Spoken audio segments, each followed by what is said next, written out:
De très belles informations pour commencer cette journée du 29 septembre 2020. Bonjour à tous et merci d'être avec nous une fois de plus dans cette autre édition de Cameroun Daylight. Vous êtes sur CRTV et CRTV News. Nous allons partager 3 heures d'informations avec vous. Vous aurez vos rubriques habituelles, politique, économie, mais surtout la revue de presse qui viendra nous donner une vue panoramique de l'actualité nationale traitée par la presse locale. Dans quelques instants, Sadou Mamoudou sera là pour en parler avec vous, mais également nous allons parler des activités caritatives à la veille de cette rentrée scolaire. Un autre invité viendra nous dire pourquoi ils ont décidé à quelques jours de la rentrée scolaire de se rendre dans quelques établissements pour donner du sang neuf à la communauté éducative. En tout cas, ce sera en 3e partie de cette édition. Il est avec nous dans ce studio, Sadou Mamoudou. Bonjour. Bonjour Catherine. Happy birthday. Merci Catherine, c'est gentil.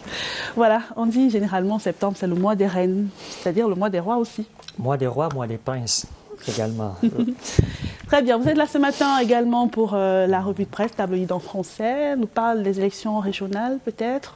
Peut-être un petit peu en berne cette fois-ci, mais davantage la rentrée dès le 5 octobre prochain. Eh bien, cette actualité, elle est reprise, elle est quasiment sujet d'un épilogue avec, entre autres, le durcissement annoncé des mesures de santé en raison de la supposée résurgence de la pandémie de Covid-19. Pas encore confirmé. La supposée résurgence, parce que jusqu'ici, le ministre camerounais de la Santé publique est ferme. Le Cameroun maîtrise la courbe épidémiologique. D'ailleurs, les points faits au quotidien par la CRTV sur ses antennes aux 19h30 et 20h30 confortent cette position de la riposte camerounaise, qui est d'ailleurs très apprécié par l'OMS, qui a d'ailleurs décerné une palme à l'État du Cameroun pour ce courage-là.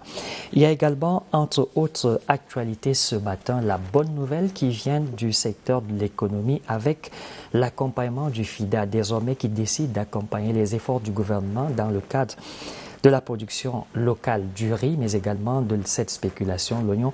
À titre de rappel, le Cameroun a importé pour près de 160 milliards de francs CFA l'année dernière pour 800 000 tonnes de riz. C'est énorme et c'est quasiment la mort et l'agonie de notre économie.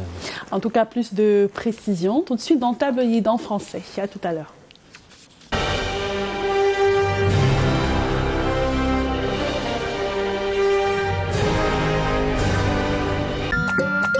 Parle naturellement que la Banque mondiale aurait mis à disposition de l'État du Cameroun un peu plus de 7 milliards de francs CFA, 7,5 milliards pour être juste, afin de disponibiliser 13 000 écoles qui vont bénéficier de 4 millions de livres écoles primaires, c'est pas rien, sur l'ensemble du triangle national. On se rappelle et on se souvient d'ailleurs que le ministre camerounais de l'éducation de base, le professeur Laurent Serge Etundingwa, a annoncé une reprise très réussie en dépit de cette peur qui plane sur cette reprise avec, entre guillemets, une probable résurgence de la pandémie à Covid-19 en raison de la tombée des mesures barrières observées par les Camerounais. À la une également, le choc après les attaques des milices séparatistes et la détermination surtout du gouvernement camerounais avec cette normalité qui doit revenir dans la région du nord-ouest et du sud-ouest.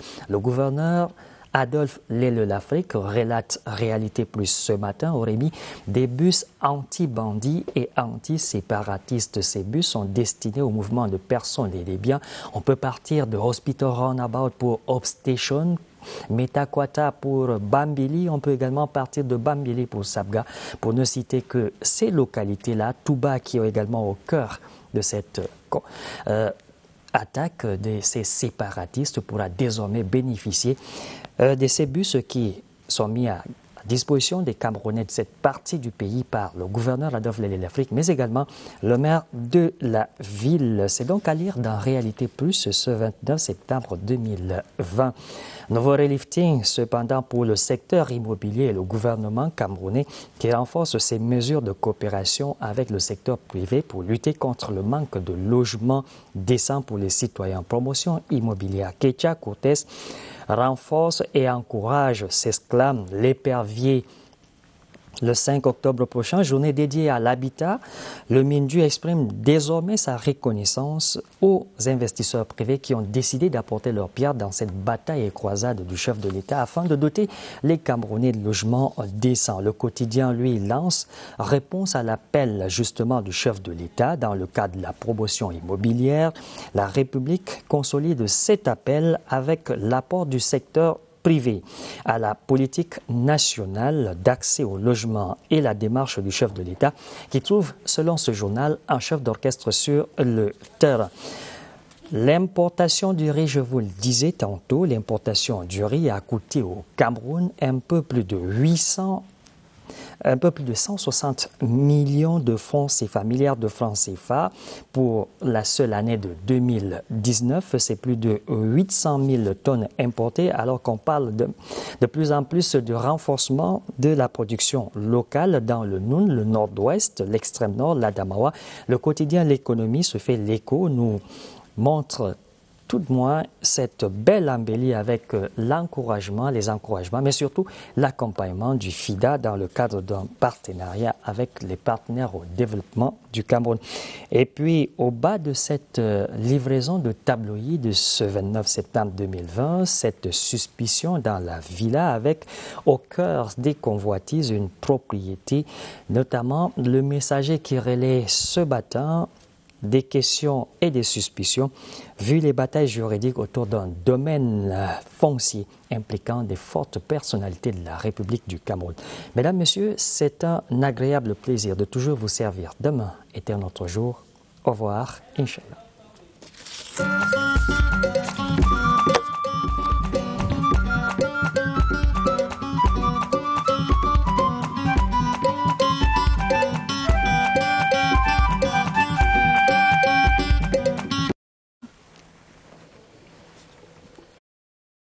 Et nous rappelons que la semaine de l'habitat a été lancée hier par le ministre de l'Habitat et du Développement urbain, Célestine Cortés-Kitia, qui était sur le terrain pour visiter les chantiers de construction par les privés, les chantiers de construction des logements sociaux, et l'opération va se dérouler encore aujourd'hui. On vous donnera plus de détails sur cette campagne qui a été lancée hier. Nous allons marquer un autre temps d'arrêt dans cette édition de Cameroun Delight. La revue de presse en anglais, c'est maintenant. Clarence Gay est avec nous. Good morning. Good morning, Cathy Toulou. Et on reparle de la rentrée scolaire avec ses nouvelles orientations stratégiques. Yes, back to school. Back to school. We know we just have barely 4 or 5 days for us to go, and a lot of preparations in both in the different, sectors of education. Basic, secondary, and of course higher. So preparations are really getting to a very high steam before Monday. C'est dans Tabloïd en anglais et c'est maintenant.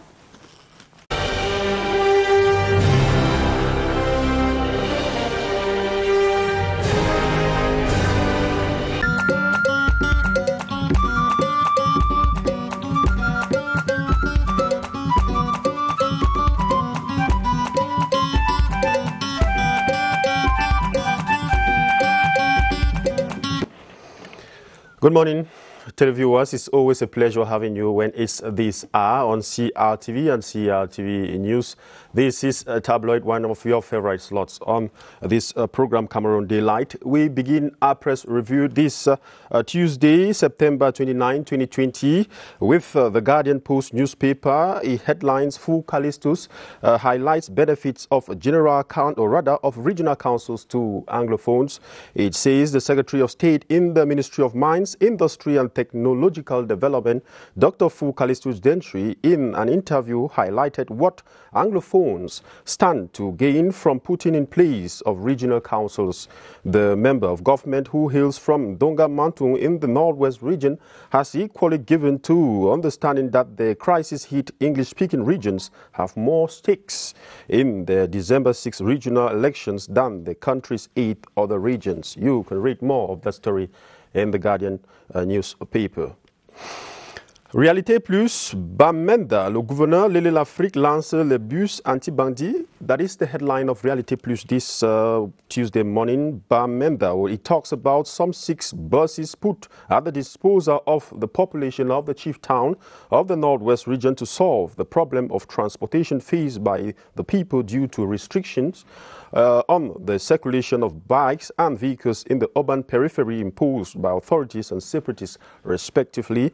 The restriction of the circulation of motorbikes in Bamenda by the authorities is intended to step up security and the protection of persons and property in the face of recent attacks perpetrated by suspected separatists, most of whom were reported to be on motorbikes. The Voice newspaper headlines: National Assembly Vice President sets promising future for FACO through foundation.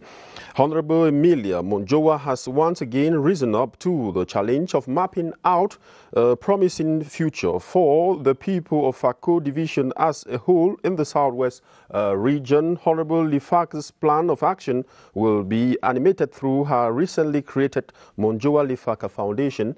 The Vice President of the National Assembly, who doubles as chair of the Commonwealth Parliamentary Association CPA, took this giant step in a colorful ceremony recently in Buea. You can read more of this story in page 3 of the Voice newspaper. We step in to the Sun newspaper. It says in a headline that the measure national dialogue mixed back 1 year on. The Sun newspaper points out to a few worries.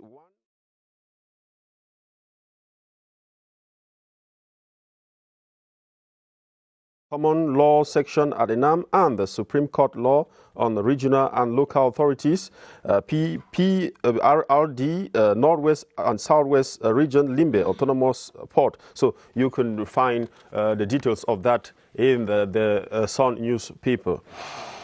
The Herald newspaper says jubilation in Northwest and Southwest region as Ambazonia fighters approve school resumption in what has been the longest school hostage situation ever witnessed in Cameroon. Ambazonian fighters have finally decided to relax their grip on schools throughout the Anglophone regions. The close to 4-year wait for effective return of schools seems to have come to an end, but not without strict conditions in the communiques supposedly published by persons claiming to be the Amber fighters.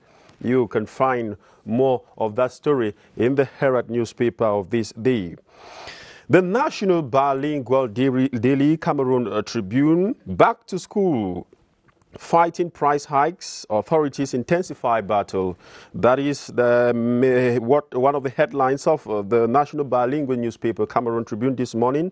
At the start of the academic year 2020-2021, officials of the Ministry of Trade have launched a campaign to ensure that basic school needs are affordable to most households. The campaign began yesterday, September 28, and will end on the October 9, 2020. Page 9 of the National Bilingual Daily has the details of that story. And we end up with the Emergence newspaper, still on back to school headlines. Le casse-tête de la rentrée scolaire en plein COVID-19. As the education community braces up for the 2020-2021 school year, the Minister of Secondary Education is working tooth and nail to ensure smooth back to school for all secondary schools, especially in the context of COVID-19. Professor Nalova Lyonga is making sure that all government barrier measures against COVID-19 is implemented in all secondary schools across the country. That was it for our press review on CRTV and CRTV News. Thanks for watching, but I'll always tell you, do make good use of the news towns out there. A lot is happening around the country and beyond. Always make yourself informed. It is necessary. Have a blessed day.